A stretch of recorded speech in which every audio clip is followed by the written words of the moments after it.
Exit poll പ്രവചനങ്ങളെ കടത്തിവെട്ടുന്ന വിജയമായിരിക്കും BJP നേടുന്നതെന്ന് സംസ്ഥാന അധ്യക്ഷൻ K Surendran പറഞ്ഞു.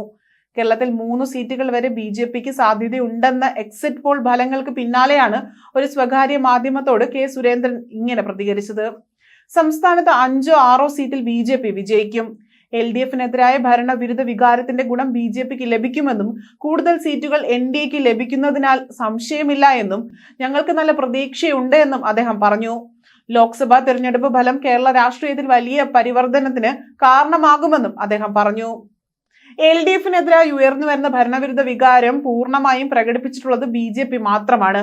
കോൺഗ്രസിന് കഴിഞ്ഞ വർഷങ്ങളിലേക്കാൾ വോട്ട് ശതമാനം കുറയുമെന്നും 6-7% വരെ വോട്ടുകളുടെ കുറവ് കേരളത്തിൽ ഉണ്ടാകുമെന്നും LDFന് വലിയ തോതിൽ വോട്ട് ശതമാനം കുറവുണ്ടാകുമെന്നും കെ സുരേന്ദ്രൻ പറഞ്ഞു. കേരളത്തിൽ NDA 3 സീറ്റ് വരെ നേടുമെന്നാണ് എക്സിറ്റ് പോൾ സർവേ പറയുന്നത്. തിരുവനന്തപുരത്ത് ഇത്തവണ രാജീവ് ചന്ദ്രശേഖർ വിജയിക്കാൻ സാധ്യതയുണ്ട് എന്ന് എക്സിറ്റ് പോൾ പറയുന്നു. ആറ്റിങ്ങൽ, തൃശൂർ ലോക്സഭാ മണ്ഡലങ്ങളിലും NDA സ്ഥാനാർത്ഥികൾക്ക് വിജയിക്കാനാകുമെന്ന സാധ്യതയാണ് സർവേകളിൽ പറയുന്നത്.